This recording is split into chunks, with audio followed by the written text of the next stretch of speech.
Dr. Robert Thomson is an associate professor in the engineering psychology program at the United States Military Academy, is a cognitive science researcher at the Army Cyber Institute, and currently serves as the Dean's Fellow for Research.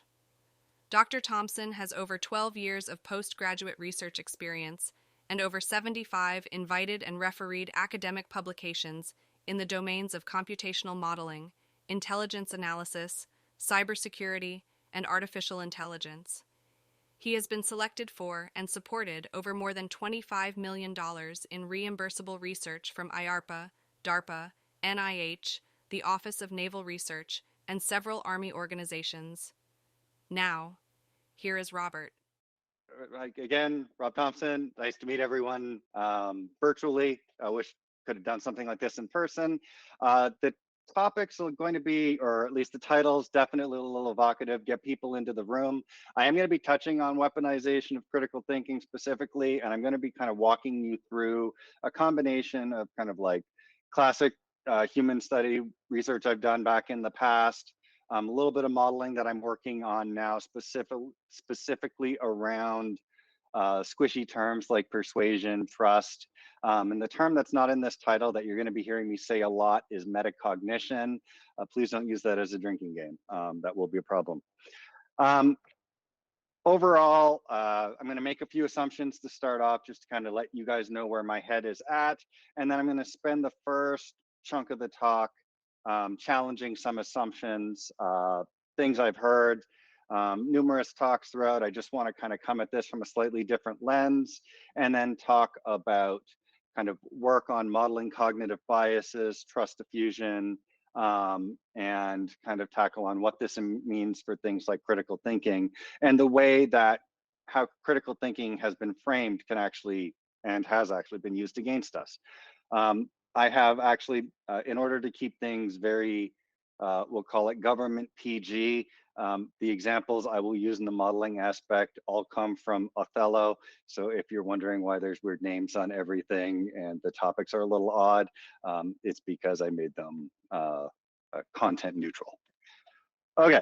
One of the reasons why I wanted to kind of give this talk is because a lot of when I'm having discussions with people, especially in cognitive security domains, or especially in like AI domains where they're trying to bring in some kind of social psychological theory, it tends to really focus more on the behavioral social level, something like Kahneman and Tversky's behavioral economics, discussions, system one, system two, dual process accounts of various kinds. However, in cognitive science, we try to talk at various different levels of abstraction, and my lens is more the cognitive level than the behavioral one. It's really trying to break down what are the basics of cognition and memory, and then how can we build these kind of like social behavioral theories up from that. Because I find sometimes when you start at a high level, you start building primitives that, for lack of a better word, aren't real, don't exist, aren't things. And I do tend towards hyperbole. So when I start saying things like this doesn't exist, please take that with a grain of salt. Evidence does support them. However, sometimes I get a little excitable. So, back in the 80s, David Marr came out with this kind of 3 levels of description. I like focusing, this is specifically for cognitive science principles, I like focusing on blending between the computational and the algorithmic. So what kind of strategies are involved, and how can we mathematically explain memory and biases and persuasion at a level that is essentially reproducible and makes predictions. I'm going to leave the implementation level out, just like I'm going to leave kind of what we'll call the biological level out, because neurons are too complex for what we're looking at. Making assumptions, I'm going to try to keep things pretty basic. Humans are resource constrained decision makers. We have limited capabilities. There's things like differences between recognition and recall memory that come into play. And there's a lot of things that these resource limitations imply. We're not fully rational, we're boundedly rational, and that just kind of means we're generally rational based on the information and strategies that we have to bear. We commonly work with very incomplete information. We satisfice, and that's the classic, I don't have to outrun the bear, I just have to outrun you, is I don't need to come up with the best solution. I need to come up with a quick solution that's going to get me to the point where where I can do the next thing. And that's going to come to bear when we think about modern society and feeling very rushed, because that makes us misjudge how much effort things take. And then things like attention, experience, and expectation drive how we allocate resources. And letting the cat out of the bag, I'm going to argue a lot of what we think of when we think about things like cognitive biases, persuasion, that kind of thing, is actually a failure of metacognitive resource allocation and a failure of metacognitive strategies, much more so than we'd say behavior itself being irrational. And part of this is just kind of, we'll be challenging some of that rational versus irrational terminology. Other assumption, the mind is massively parallel. It is adaptive and it has lots of redundant systems. We have both complementary and competing systems, and there's multiple ways to get at information. The brain's also not fully connected. Some parts of the brain are doing things that we aren't consciously or otherwise subconsciously aware of. You look at those really interesting old corpus callosum studies where they sever the midpoint of the brain due to epilepsy, and you get all of these really interesting split brain phenomenon that let us know there's multiple things going on in there. And so really it's just the focus here that we have a lot of multiple strategies operating. I want to go way back in time. Perceptual psychophysics, 1960s. I did my PhD in this topic. One of the things in psychophysics is it's supposed to be like low-level perceptual processes. We like focusing on vision because it's easy. They used to, way back in the day, they used to have to, before we had computers and screens, they used to construct these complex alleys and look at things, and you'd have many, like hundreds of judgments looking at, say, reaction time or accuracy, like which is smaller or larger on the screen, which is smaller or larger. Obviously, if you see a clock larger than a horse, that's going to kind of confuse your sense of whatever, and that might give you a tendency to make errors or take longer. However, when kind of studying various visual illusions, one of the things that came out from this very old classic theory was called a theory of offsize perception. And that's when you have something seems like it's the wrong size, it kind of triggers our brain to do some kind of cognitive reevaluation of what our senses are telling us. This was where a very early dual process model. I love this picture here. I had to pull a meme of Shaq drinking a water bottle. And so, you know, the real question is, if you know anything about basketball, you know this is a 7 foot tall, 400-pound person, and that is a regular sized water bottle. Although it looks very different than, let's say, me drinking a diet soda, right? And so we have to trigger this evaluation is for your, I think most people perceptually, that kind of looks like a small water bottle. It doesn't look like an absolutely mammoth human being. But we can kind of trigger those things. First drinking game quote, citing my own thesis, one of the things that's really interesting in the psychophysics domain, and again, this is supposed to be focused on perceptual-based processes, is if you make a subtle tweak to the instructions that you give a person. So ask them how an object feels to them, or the distance as it appears to them, as opposed to the distance how it is or how it would be measured with a meter stick. What you actually tend to see is you can actually induce certain, we'll call them, at the time was kind of argued cognitive or experience-based visual illusions or distortions in perceived depth by changing one or two words in task instructions.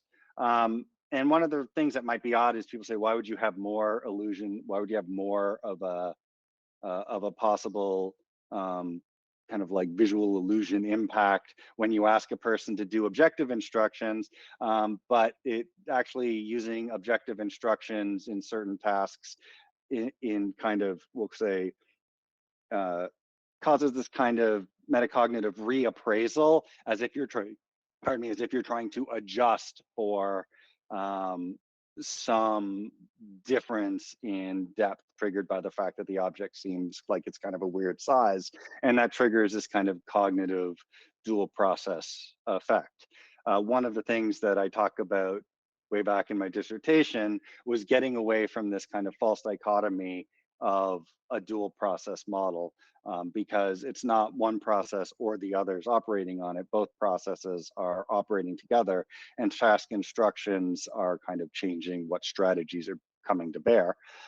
And that's going to lead into kind of like challenging some assumptions. And the first, this main assumption, is one of the more evocative ones, is in the literature right now, I think we're really being hurt by the fact that we're treating things as false dichotomies. So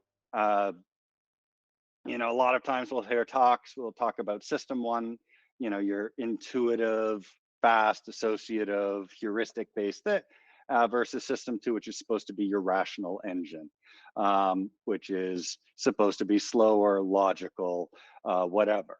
However, you know, I kind of bolded it for you guys. If you actually look it up, there's no physiological evidence that supports this dichotomy. They're largely unfalsifiable theories. You can kind of just point to something and say, well, they made a mistake, it's system one, or they didn't make a mistake, it's system two. And it really doesn't explain how decisions are actually being made. It's kind of a post hoc ascription that happens after the fact. Even in many cases, like you look at prospect theory, which is a computational account to kind of explain certain cognitive biases that are tied to system one, and you actually see the pointing prospect theory is that we overvalue losses compared to gains. I'm actually going to show you a computational account that doesn't require a hand-drawn losses versus gains. And there's issues with the theory around like, how do you come up with a reference point, a few things like that. I'll show you how we can kind of do a more parsimonious account of this. But the main point here is there's system one is highly accurate, system two is fallible. We have a lot of competing systems in parallel, and essentially what's driving the degree of error is going to be metacognitive factors around what are our assessments of risk, effort, reward, those kinds of things. So again, for false dichotomies, you can kind of make the same argument against elaboration likelihood models, so central versus peripheral pathways. There's not a lot of neural evidence or neurophysiological evidence that supports a difference between central versus peripheral, as opposed to having multiple competing heuristics. Heuristic systematic model, another persuasion model, which uses the word heuristic and systematic. It's just a reskinning of system one and system two.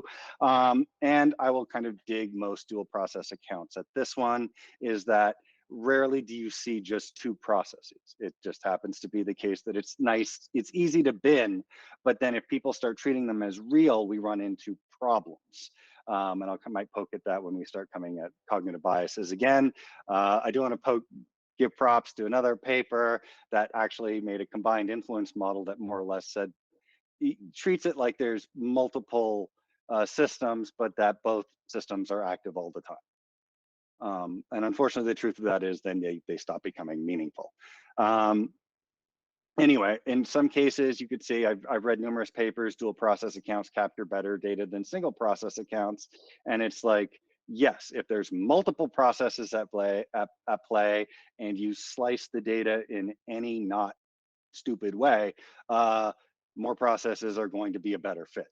To a certain extent, that could be construed as overfitting, but if you have a grounded computational reason, then have more base processes.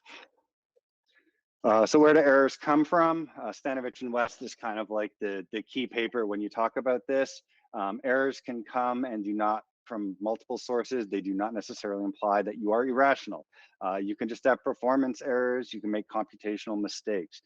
Maybe the problem that was said to you is not how you internalized it, or in the case of where these problems tend to be more social based, you might have just applied the wrong norm, a social norm or nicety to your thing. So you could have applied the wrong rule. You could have applied the wrong social situation.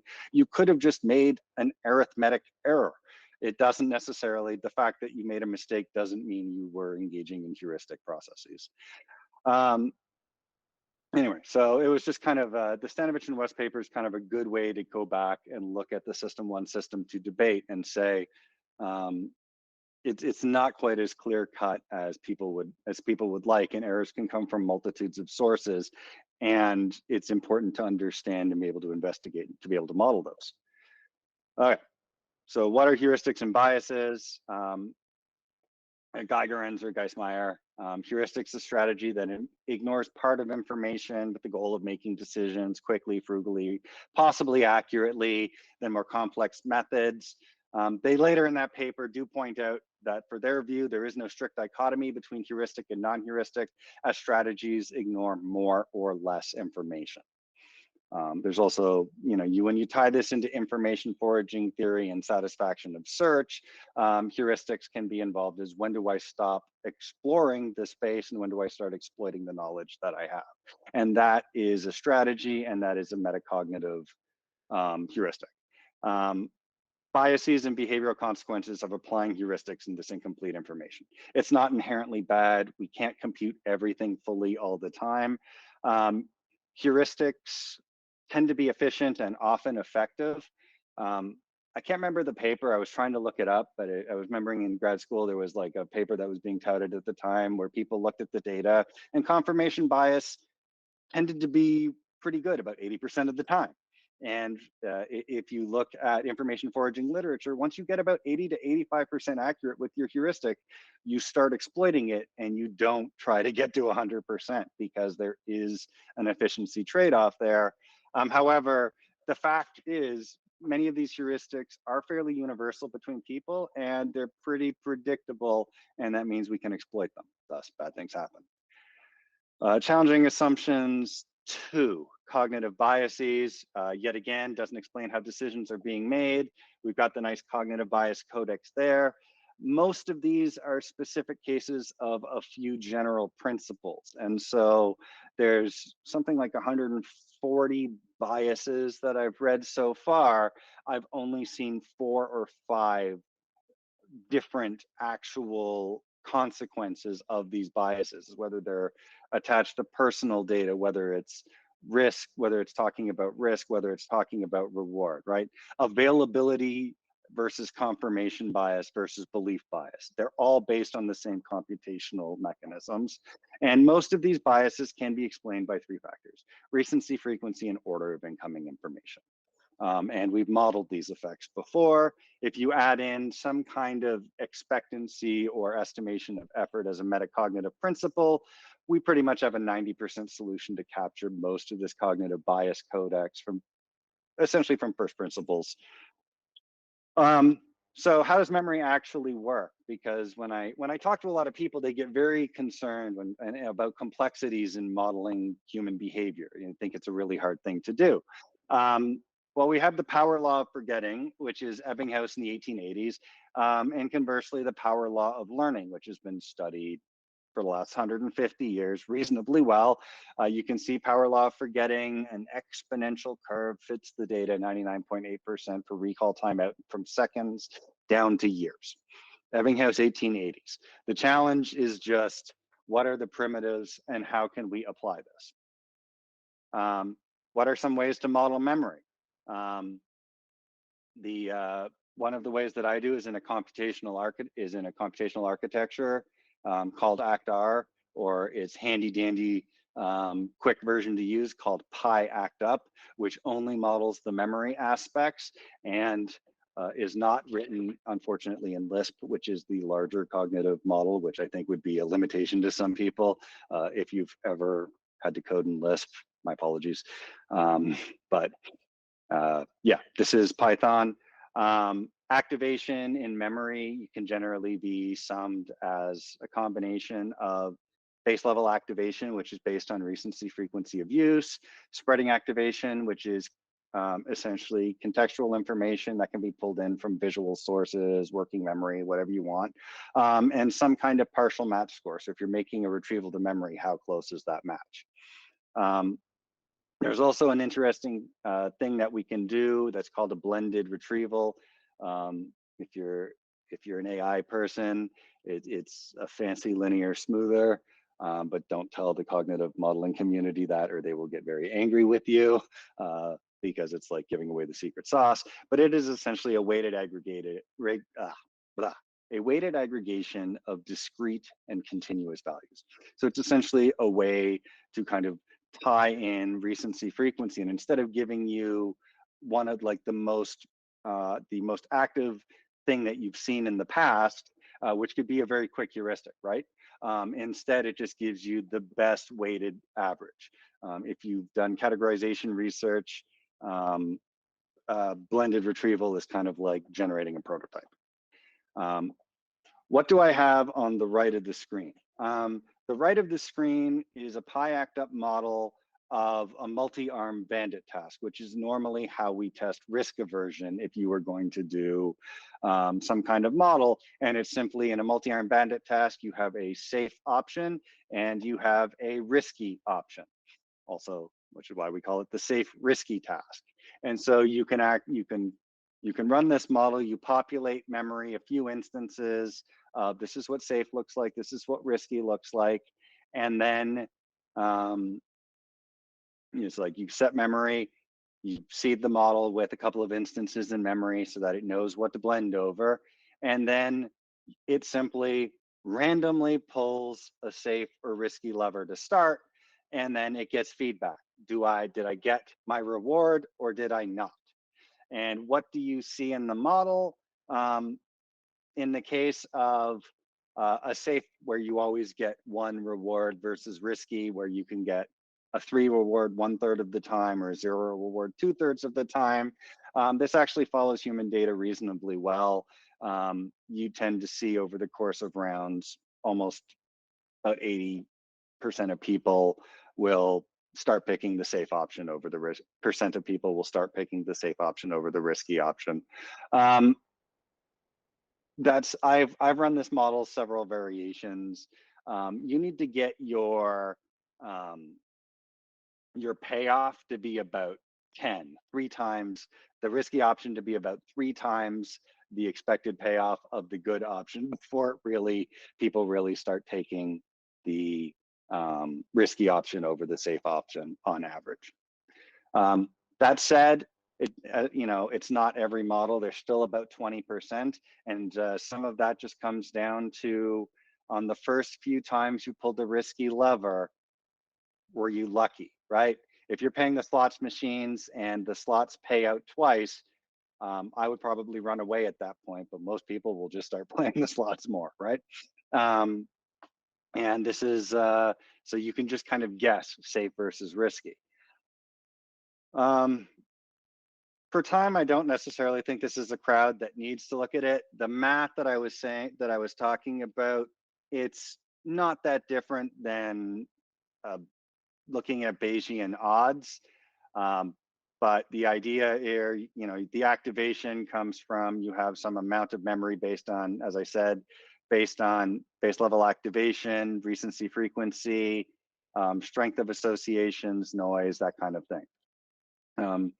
Spreading activation is pretty simple. If you were going to spread, if you had something in the visual buffer that was, say, belonging to category D, because it's definitely not, this was a geospatial intelligence thing, so they're going to be facilities A, B, C, and D, as opposed to things that had various building characteristics on it. So it was an IARPA program, but we like to keep things nice and simple. So this will kind of spread activation to things that are category Ds, right?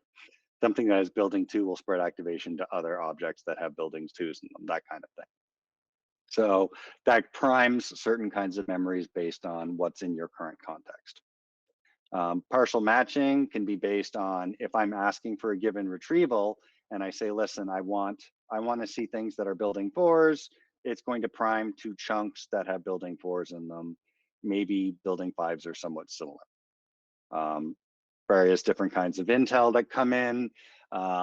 Again, like maybe there's something similar between Masent 6 and 7 because they're close, the numbers are close to each other, maybe they're similar intels to each other. These would be like, maybe it's a neutral little bit of spread, but something that's very far away might actually have a large penalty assigned to it. So it's going to be much less likely to retrieve. So it's kind of like the opposite. So spreading retrieval primes things, partial matching penalizes things that aren't similar to your retrieval specification. Blended retrievals give you this kind of like blending over weighted interpolation. And so the contribution of each exemplar chunk that makes it in like memory is proportional to the activation of the chunk that you would have seen if you had have done a traditional memory recall. An interesting thing to note is I've actually been working with some colleagues and we've been able to for the technically minded people, if you take the derivative of the match score, you get something that looks a lot like a SHAP value, and you can introspect over the cognitive model's memory and kind of pull out a feature weighting, feature importance that's decision relevant and really looks like a SHAP value. So I'm going to be we're writing that one up for the next, in the next month or so, but I've applied it to a cybersecurity data set. That's kind of an intrusion detection data set with some interesting results. All right. So I talked about cognitive models a little bit. I talked about some biases. What can you kind of model for biases? What do you really care about? For time, I want to go kind of pretty quick over this. This is one of those, Labier, Paroli, Thomson et al. 2013. It's old work. This is one of those, you can read the paper, but the paper, the various tasks were analyzing geospatial intelligence data with the model as if it was an Intel analyst. It's an IARPA program. So you can see the various kinds of Intel that can have. It could either be in these early tasks up here, it was very much looking at spatial patterns in data.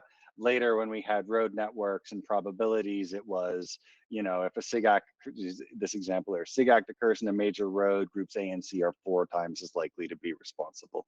And again, we're keeping things very, very neutral, so it's only groups A, B, C, and D.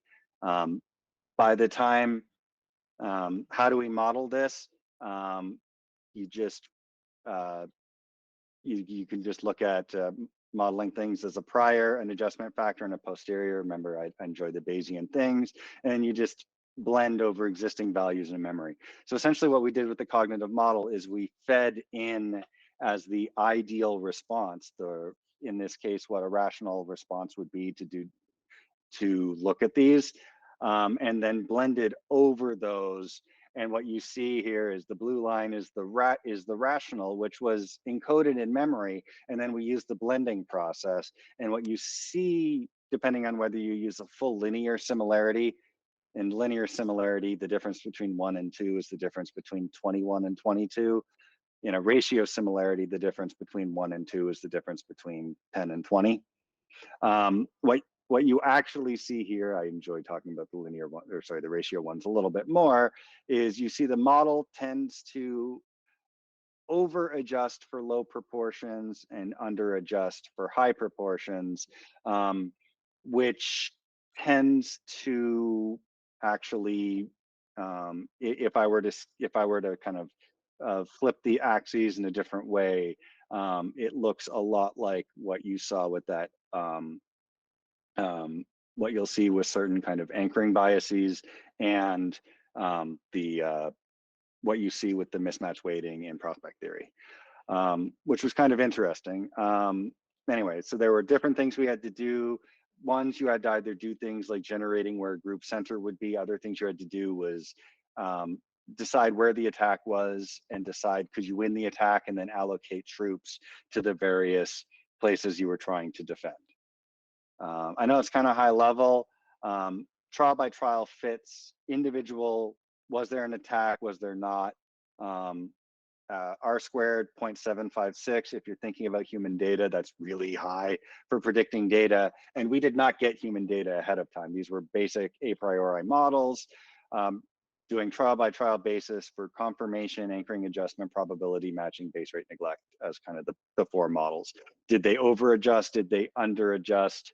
Did they ideally, if you think someone's going to attack area A, you should probably put all your troops at area A. Probability matching is more like where you spread your troops out, which is not the best solution in terms of maximizing your payoff.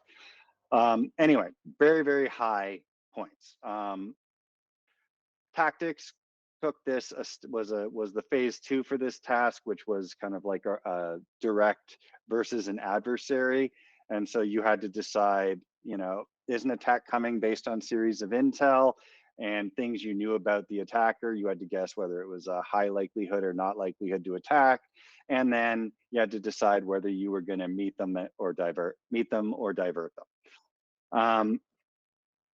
There were 6 different biases that we had to model in terms of modeling the individual behaviors on a trial by trial level. One of the things you'll see, the blue line is the cognitive model, the red line is the human behavior on a trial by trial level through the various things they had to do in the task. And for the most part, you're going to see things stack up really, really well. And again, this was a model that was a single model designed to have just one general purpose model. Honestly, it fit the variability of human data literally by the stochasticity. Did you guess right on the first trial or not? If you guessed right on the first trial, you tended to be more risky. If you guessed and you're like, I'm going to meet the attack, and you lost, you tended to be very risk averse. And literally that captured the whole phenotypical set of behaviors of various analysts. If you thought this looks like a made up task, this is Tello 7, which is an actual deployed mission planning software, or it was a decade ago. The interface that the model's working over is pretty similar. Secondarily, if you want to apply it, this is just my little fun plug and why I'm at the Army Cyber Institute, is IARPA said, why don't you apply this to an applied data set? And we took the ACTAR instance-based model that we had of the Intel analyst processing geospatial intelligence data, and we set it loose on a malware data set. Had a sandbox analyze what malware was doing, and then we had to categorize what family it was. Anyway, it took, as I said here, about a week of development and a model that characterizes the data set in about 5 minutes. The gray line that's above all the others is the ACTAR model, and one of the other lower lines is Invincia, which is a commercial product. It also beat a DARPA challenge winner, and the other PIs ran to the patent office. I have a patent for malware identification from a cognitive model of Intel analysts, and I parlayed that into the Army Cyber Institute position. Anyway, origin of biases. Again, what I was saying before, it really ties down to recency, frequency, order of information, a couple of basic mechanisms, blending, constraints in memory, and we're able to kind of replicate that with a very basic cognitive model. For example, if you wanted to just do like a very basic example of something like confirmation bias, imagine you had something, just make values ranging from 0.7 likelihood that something's evidence favors A down to 0.3. If you have 2 or 3 instances of evidence favoring one hypothesis, then even if the next few trials, the evidence weakly favors the other hypothesis, due to the recency and frequency of being of kind of like holding hypothesis A for a few trials, literally you will essentially anchor to that initial hypothesis, and now we have anchoring, and now we have an anchoring bias or confirmation bias or whatever. It doesn't really matter. It's the same cognitive mechanism. It's based on recency, frequency, and order of information. One of the interesting things to note is there's actually 2 possible sources of where this bias comes from. One is the actual recency and frequency itself, which comes from cognitive, which comes from the nature of the data. The other one comes from spreading activation, which is if you constantly hold your current hypothesis in memory, it biases, it literally spreads activation to similar chunks of memory that is essentially biases you towards that perspective. If you use counterfactual reasoning, for instance, ideally you should be thinking about both frames, hypothesis A and B, and trying to remain neutral. What that does is, for the evidence, it literally gets rid of the recency frequency. And if you do not commit to one hypothesis before all the evidence comes in, you're not going to get any spreading activation. Like that is a basic cognitive model or cognitive understanding of why debiasing could work. In practice, though, we're going to see it doesn't actually work. For times, I'm going to skip some of the persuasive communication work. I've done research, if you want to talk about this in the past, on belief bias, subset of cognitive bias, which is if something accords with your prior belief, we tend to just judge based on the believability of the conclusions. When something's unbelievable, we tend to really challenge it. So things like if you're trying to do logical reasoning and you're trying to judge, is this argument valid? That is, does it have a proper logical form? Things that are smoked are healthy. Cigarettes are smoked. Cigarettes are healthy. It's a valid argument. It's not sound. You teach people the rules of validity. You have them. You set them free, and what you'll see is people have trouble judging the validity, accurately judging the validity of tasks. They just are likely to be, they are likely to say something that is valid and unbelievable is not valid, and so essentially they make mistakes. It sucks. We extended this to something called a minimal explanation paradigm to turn things into more sentence-like structures than traditional syllogism, so that it was something we could kind of run on people and have them judge consistent and consistent. And the only thing I really want to point out is, one, it was kind of interesting. We did this study where we had like two atoms want to be together, or two atoms were drawn together by a force. People overall tended to prefer mechanistic things when you're talking about things like atoms and forces, lo and behold. However, we varied literally one word in the task instructions, right? Two variants of the thing. One where we said scientists gave you this explanation. The other one said people or lay people. And one version where we didn't say anything. And what happens is you actually see different patterns of errors, because when people start dropping their accuracy, they can either have a tendency to reject true things, accept false things, or both, right? Errors can come from multiple sources. What you see is scientists that use intentional terms tend to be rejected. Part of that, I always say, like, scientists, talk to your audience. No, talk to your audience using terminology that's consistent with what you're talking about. Don't talk down to your audience, right? People using intentional terms tended to be accepted for believable but invalid forms. That's a bit of a problem. The scary part, though, that I want to come back to is people are very overconfident when they're doing these judgments. Especially, and what was happening is they were absolutely blind. So the scary thing about belief bias is not that it happens, it's that because there's no change in confidence, there's no metacognitive awareness, nothing is triggering in your brain to saying, I'm currently biased or something is acting up. There's nothing internally in the brain, or there's no evidence there's anything internally in the brain being like, maybe something's wrong, like an internal process bubbling up, subconscious or whatever. I ran this a couple of years ago on a truth versus misinformation with cadets, varying various sources of authority. Did it come from a military source? Did it come from like a military expert? Did it come from a peer? Did it come from a civilian expert? And lo and behold, a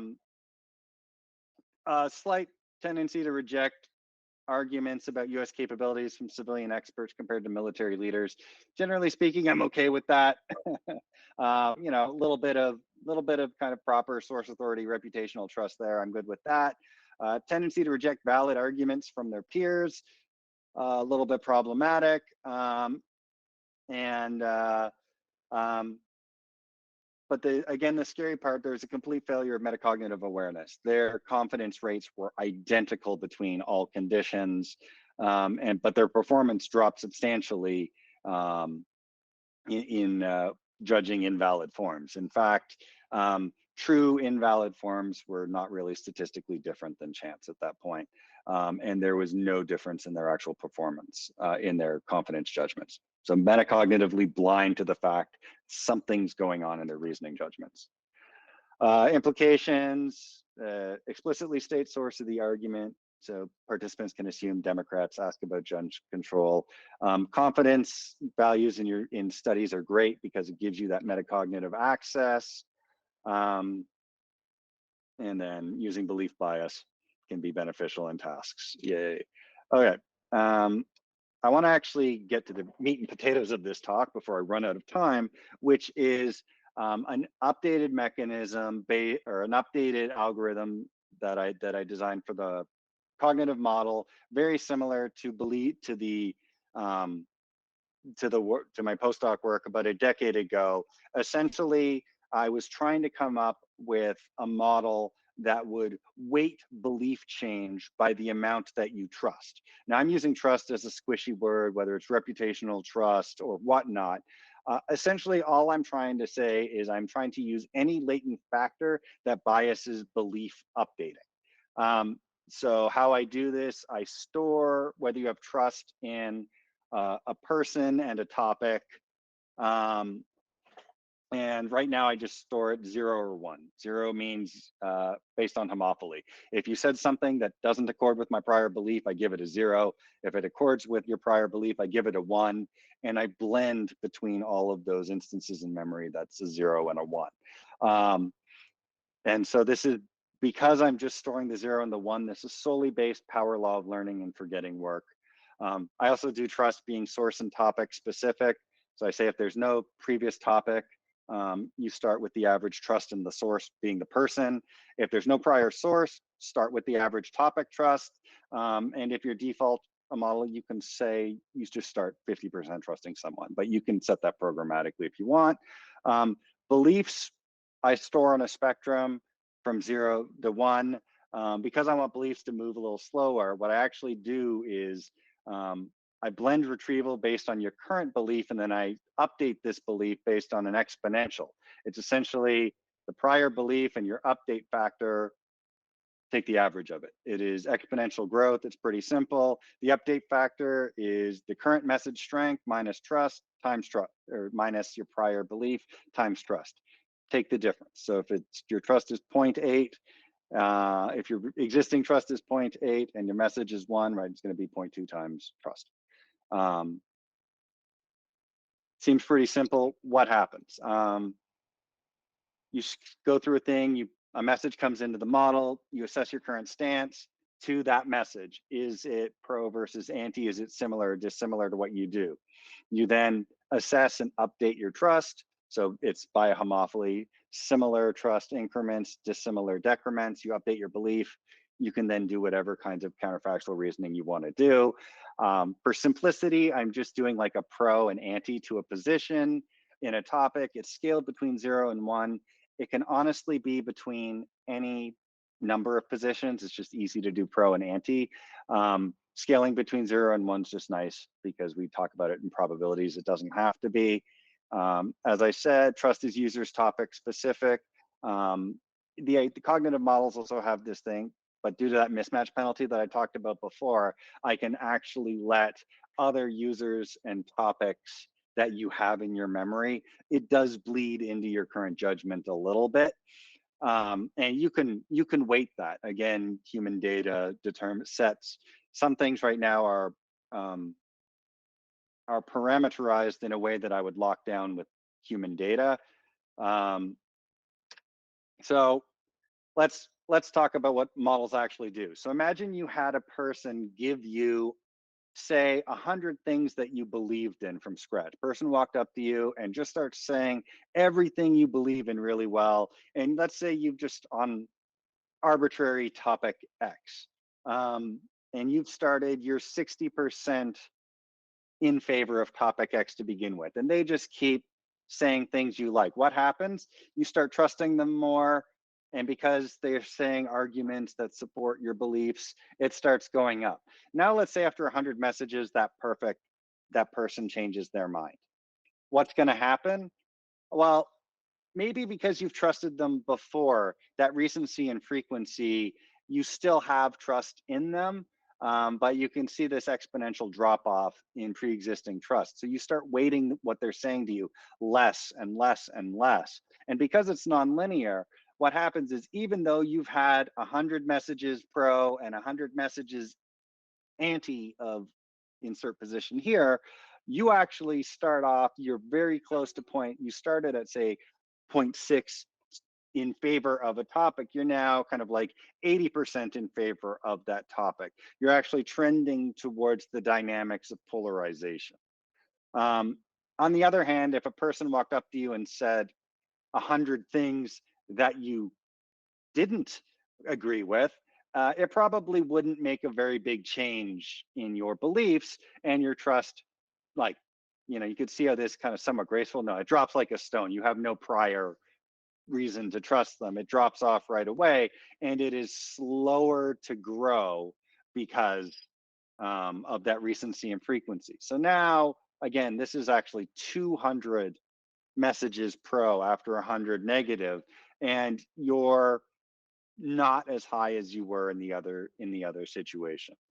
Um, so you can kind of, this is just like a very basic idea. You can scale this up quite a bit.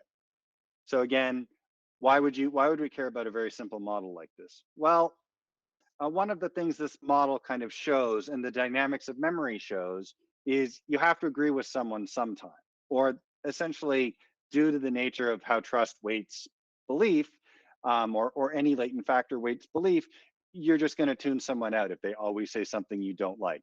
Um, you can't just scream the truth at people and have them pick it up. I think we all agree that. I don't need a data source to kind of validate that.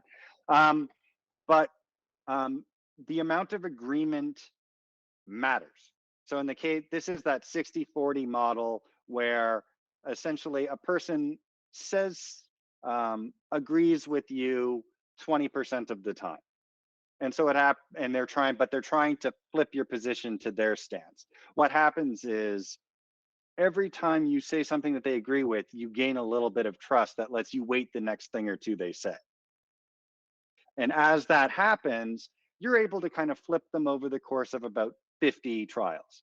Um, Again, without it being clamped to specific human data, the number of focus on the shape of the graph as opposed to the specific number of trials. However, it needs to be a certain amount of agreement based on how firm you were in your belief to begin with, right? At 10%, you lose so much trust, you kind of anchor and you're never able to flip them, even less so at, say, 5% agreement rate. And so essentially what it comes down to is the more polarized you are, the more you have to agree with someone, the more history you need to get with them in order to be able to move them. So in kind of basic terminology, common ground matters.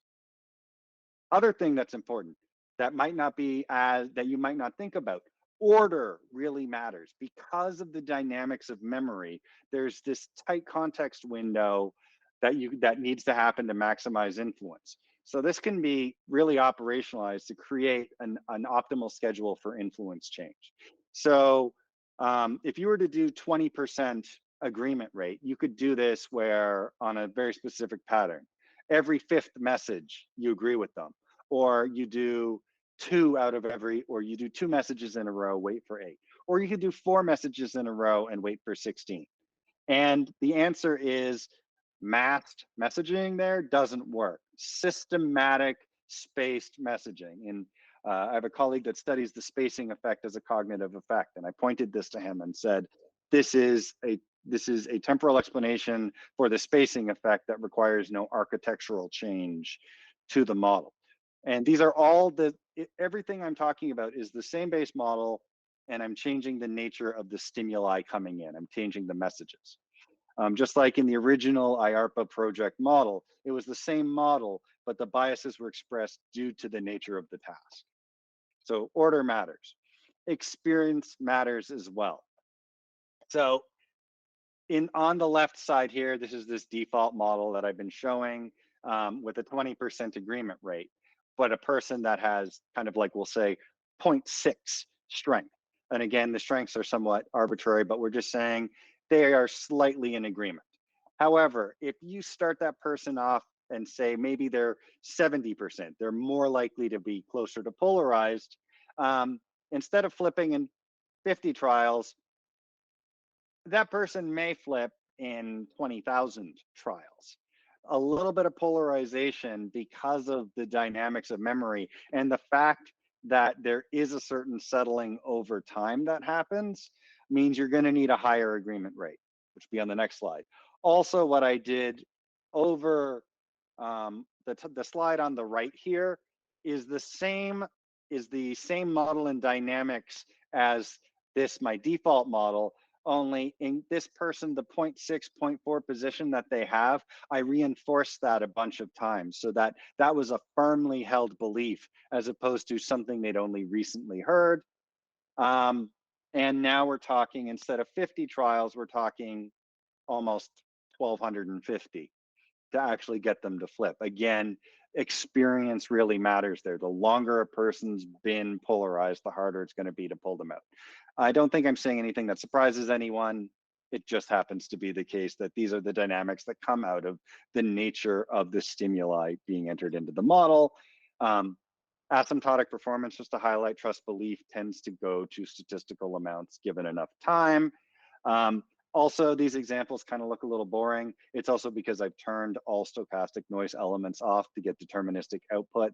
The real fun things happen when there's stochasticity in the model, because then sometimes it'll flip on 50 trials, sometimes it'll take 500, and you get more interesting dynamics. This just was easier to show for you guys.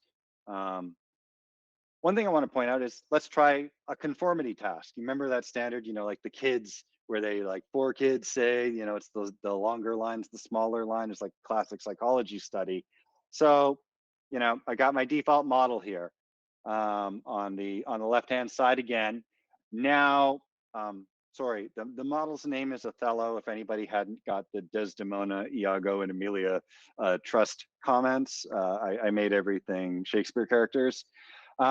So imagine you're trying to convince someone. So this is Iago talking to Othello with this 20% agreement rate. Eventually he's able to kind of, over about 50 conversations, flip Othello to think that Desdemona is a bad person.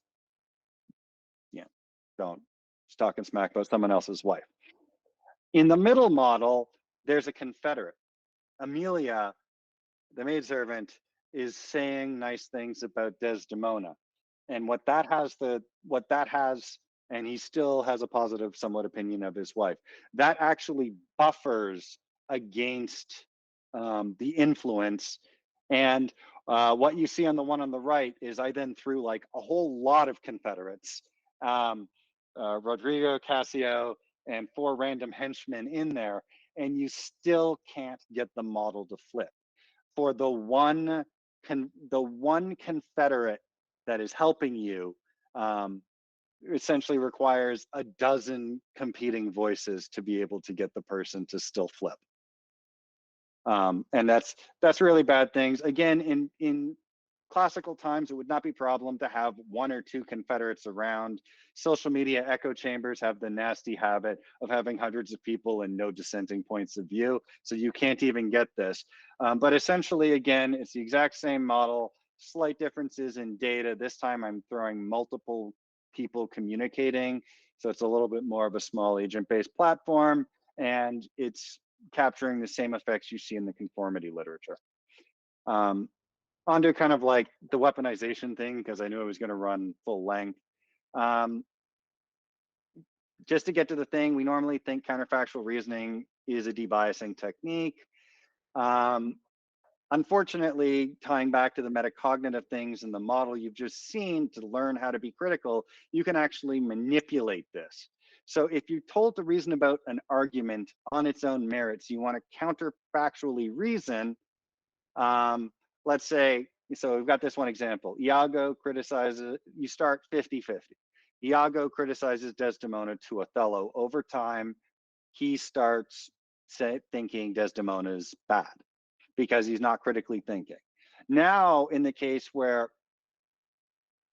in a standard counterfactual reasoning, Othello reasons if Iago had said the other view. So you're thinking the same person is telling you what's the argument that's being made, and the strength of the argument stays around 50%. So you're saying, I'm not biasing one way or the other, I'm thinking of both opinions equally. Okay, great. However, the failure condition here is when you factor in trust dynamics. And I alluded to this very briefly when I said, when asking a question, the source authority is important, because if you ask about gun control, the person may think you're a Democrat. But I had to throw politics in there at some point, right? So what happens if when Othello's counterfactual reasoning, he thinks, well, Iago says these things that I agree with, but who says things I disagree with? Amelia. Now I'm biasing based on what I think about that. And you can kind of see that in some of the far side things when they focus on this term weaponization of critical thinking. They're telling you to critically think, but they're pointing you to essentially metacognitive reasoning strategies that tend you towards polarization in a way that's almost as fast as if you weren't metacognitively reasoning at all. And there's different things we know um, about cognition is that um, um, you have to actually the idea that you think you're doing something actually relaxes your metacognitive reasoning. It's like, oh, I'm reasoning critically, I'm safe. And that actually turns off the metacognitive oversight that you have. And when I saw in like my human studies of belief bias, we already struggle for metacognitive awareness that these biases are happening at all.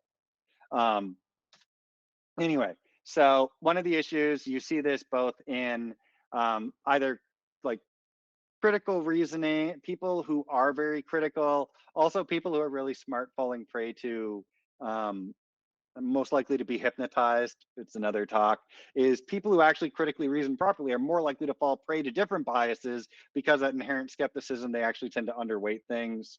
But then you also have the problem of someone who thinks they're reasoning critically is going to drop their guard.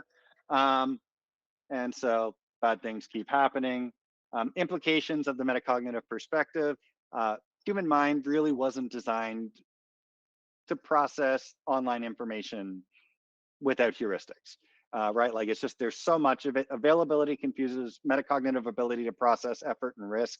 Anybody who's a teacher, if you've seen cadets struggle, or if you've seen students struggle with studying habits, and they're like, well, I Wikipedia'd it and I read it and I thought I knew it, because everything's available to them, they can't process risk and effort anymore. It's a failure of metacognition, not a failure in reasoning rationality. Again, in the case of social media, polarization, affective content really exacerbates this. Echo chambers, as I said before, echo chambers eliminate the notion of confederate in conformity research, and then recency, frequency, order, and affect all point you to polarization, so you can't flip people. Another thing that the conformity research, that the conformity model implies, is a consistent message from a single reasonably trusted source is going to be more important than fewer sources or mixed messaging. And that's something I can talk about when we stop recording. So anyway, wrapping up, belief bias literature shows a lot of bias there can be a failure of metacognition and overgeneralization of strategies that can be highly effective. And often dual process models are going to miss the point. Trainings that are actually based on them may look good in a lab are likely to fail or be exploited in the real world because there's multiple competing processes and multiple competing pathways at work. The base level versus spreading activation, it's all about the underlying strategies. And so one of the things that I've been looking at is systematic investigation of the kinds of rehearsal strategies and trainings that would be more robust, because I can turn around and use the agreement model that I have and actually create an optimal schedule for how to flip someone's stance from basic cognitive principles. And so what am I doing now? That's systematic investigation of the cognitive biases computationally. What are the actual cognitive biases in the wheel that are reasonably unique, that have different strategies and aren't just relabelings or specific instances of a couple of general principles? Again, I'd like to operationalize the optimal stance flipping behavior and be able to kind of adapt this more for in and out group dynamics. Validation against human behavior is always big because right now it's just an idea. So there's a big question, does anyone actually have any human data? Because I can get some old stuff, but it is an underlying challenge. One of the things I like about the cognitive model is if you gave me two people's human data, I could give you something that likely predicts populations. It just happens to be the case that you just need kind of something, you need the decision space to interpolate over. We've had luck in various domains with, give me an SOP, a task instruction, and we generally can do a pretty good job of modeling what's actually happening. And obviously, my final plug, because I'm over time, is collaborators and backers. Right now, I'm doing this on sabbatical, and the Army Cyber Institute has given me the Cognitive Science Research Lab, which is a $0, zero personnel research opportunity. And so I'm actually kind of looking to kind of find people to work with to be able to kind of build this up and secure some funders to actually have like a postdoc do this for their day job, because this would actually be, building this out would actually be a really fun PhD thesis or two. And West Point, I love West Point, but they only have undergrads. Thank you for listening. Thank you for taking the time to watch this presentation to the Cognitive Security Institute. You may learn more about topics in cognitive security by visiting us at cognitivesecurity.institute.